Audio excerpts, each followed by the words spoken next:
కాపునాడు వీక్షకులకు, కాపు సంఘీయులకు అభివాదం. మీ గాళ్ళ సుబ్రహ్మణ్యం. ఈ మధ్య కాలంలో ప్రస్తుతం వైఎస్ఆర్సీపీ నాయకుడు జూపూడి ప్రభాకర్ రావు ఆంధ్రప్రదేశ్లో కుల జనాభాల గురించి ఆయన సొంత కవిత్వంతో విపరీతమైన అర్థాలతో రకరకాల మీటింగ్లు మాట్లాడుతున్నారు. విపరీతమైన అర్థాలతో విశ్లేషణలు ఇస్తున్నారు. దీన్ని మనం క్షుణ్ణంగా పరిశీలించినట్లయితే వారి లెక్కల ప్రకారం ఆంధ్ర రాష్ట్రంలో జనాభా 6 కోట్ల నుంచి 3 కోట్లకు తగ్గిపోయిందా? అసలు ఏంటి ఆ లెక్కలు? అంటే గతంలో అసెంబ్లీ సమావేశాల్లో కొణిజెట్టి రోషయ్య గారు, అంటే పొద్దుల ఋషి అంటారు ఆయన్ని ముద్దుగా, నోటికి వచ్చినట్టు లెక్కలు పైసలతో సహా లెక్కలు చెప్పేవాడు. వాస్తవాలు చూస్తే అది కొద్దిగా తక్కువగా ఉండేది. కాదే సమయస్ఫూర్తితో ఆ మాటలు మాట్లాడాడు. పోనీ ఈయన సమయస్ఫూర్తితో మాట్లాడంటే ఏదో కొండ బద్దలు కొట్టినట్టు నెక్కజికి చెప్పినట్టు చెప్తున్నారు. అసలు జూపూడి ప్రభాకర్ రావు గారు, మీకు కాపుల పట్ల కానీ కాపు సంఘీయుల పట్ల కానీ మీకేమైనా అవగాహన ఉందా? ఉంటే ఈ రకంగా మాట్లాడరు. ఈ రాష్ట్రంలో గతంలో చూసుకుంటే ఏ పార్టీ అధికారంలోకి రావాలన్నా కాపు కులం సపోర్ట్ చేస్తేనే అధికారంలోకి వచ్చింది. మీరు 1982లో ఎన్టీ రామారావు ప్రభుత్వాన్ని చూడండి, ఆ తర్వాత వచ్చిన చంద్రబాబు నాయుడు గారి ప్రభుత్వంలో కానీ, నిన్నటి జగన్మోహన్ రెడ్డి కానీ, ఎవరు అధికారంలోకి రావాలనుకున్నా కాపుల మనోగతాన్ని గెలుచుకుంటేనే అధికారంలోకి రాగలుగుతారు. అలాంటి కాపులు కమ్మలు కలిస్తే అధికారం వస్తుందా? ఇది క్వశ్చన్ చేయటం ఒకటి. అసలు ఏంటి మీ ఉద్దేశం? ఏంటి భజన? మీరేమైనా తప్పుడు సలహాలు ఇవ్వడంలో సజ్జల్ని మించిపోదామని, అబద్ధాల కోసం ప్రస్తుతం కొంతమంది అబద్ధాలు బాగా ఎవరికి చెప్తారో వాళ్ళకి భాస్కర్ అవార్డ్స్ ఇద్దామని ఒక కాన్సెప్ట్ పెట్టుకున్నారు. భాస్కర్ అవార్డ్స్ అంటే తెలుసుగా మీకు?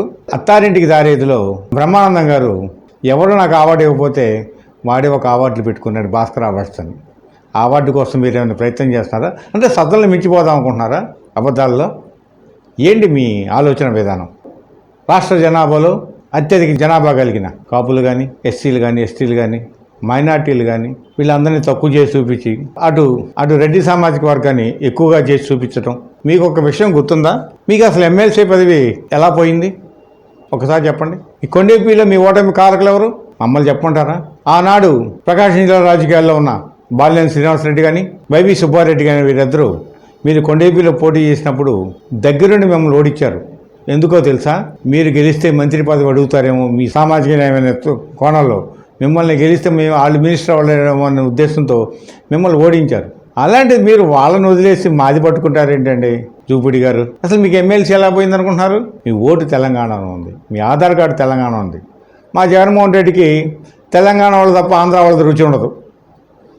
మా వాళ్ళేమో మోసపోయి మా ఆంధ్రాకి ఏదో ఉద్ధరిస్తాడని చెప్పి ఈయన పట్టుకొస్తే, ఈయన అచ్చంగా తెలంగాణ వాళ్ళే నాకు కావాలని చెప్పి ఒక్కటేంటి అన్ని పదవులు వాళ్ళకే తెలంగాణ ప్రాంతానికి చెందిన వాళ్ళంటే పదవులు ఇచ్చేస్తుంటాడు.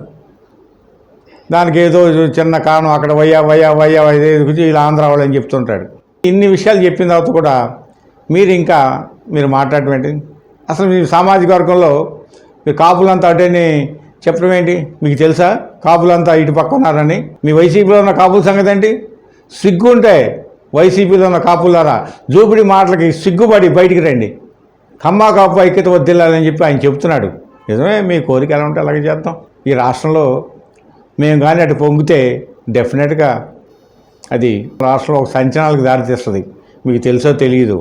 కాబట్టి మీరు తెలిసి తెలియకుండా అబద్ధాల పరమానందంలాగా మాట్లాడమాకండి. ఇంకొక విషయం చెప్తున్నాను మీకు. మీ సామాజిక వర్గం అంతా నీ వెనక ఉందా?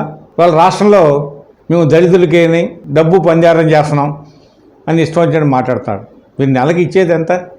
ఒక కుటుంబానికి మీరు ఇచ్చేది 3,000 రూపాయలు, అంటే రోజుకి 100 రూపాయలు. అంటే రోజుకి 100 రూపాయలు అంటే వాళ్ళు కానీ నిజంగా పనికి వెళ్తే వచ్చేది 1000 రూపాయలు, అంటే 900 రూపాయలు నువ్వు మైనస్ చేస్తున్నావు వాళ్ళకి, నీ ఏదో 100 రూపాయల కోసం. అలా ఇవన్నీ చెప్పి దళితుల్ని మోటివేట్ చేయాల్సింది పోయి నువ్వే ఇంకా దాని గురించి సపోర్ట్గా మాట్లాడుతున్నావంటే నీకు సామాజిక న్యాయం లేదని చెప్పే మా అభిప్రాయం.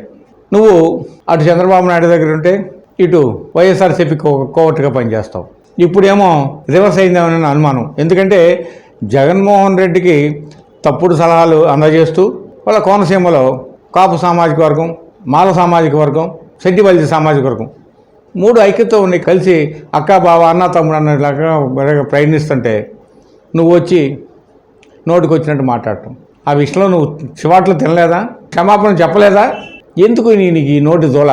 రాష్ట్రంలో సామాజిక న్యాయం కోసం కాపులు, ఎస్సీలు, ఎస్టీలు, మైనార్టీలు, వెనుకబడిన తరగతులు అందరూ కలిపి ఒక ప్రణాళికబద్ధంగా ముందుకు వెళుతుంటే అది వదిలేసి మాకు ఇదే రుచి అన్నట్టు అటుపక్క మాట్లాడటం అనేది చాలా అసహ్యంగా ఉంది. మీలాంటి వాళ్ళ బహుజనులకు రాజ్యాధికారం అనేది ఇంకా దూరంగా జరుగుతుంది. కాబట్టి ఈ సామాజిక న్యాయం మీద సరైన అవగాహన చేసుకొని రానున్న రోజుల్లో బహుజనుల రాజ్యాధికారం దిశగా మాతో కలిసి పనిచేయమని చెప్పి నీకు కాపునాడు తరపున విజ్ఞప్తి చేస్తున్నాం, సలహా ఇస్తున్నాం. ఈ నిర్ణయాన్ని కానీ నువ్వు పాటించలేదనుకో, రాబో రోజుల్లో నువ్వు ఆంధ్ర రాష్ట్ర రాజకీయాల నుంచి వెలివేయబడతావు, తిరిగి నీ తెలంగాణకు నువ్వు వెళ్ళిపోతావు. కబడ్దార్. Thank you. Please subscribe our channel.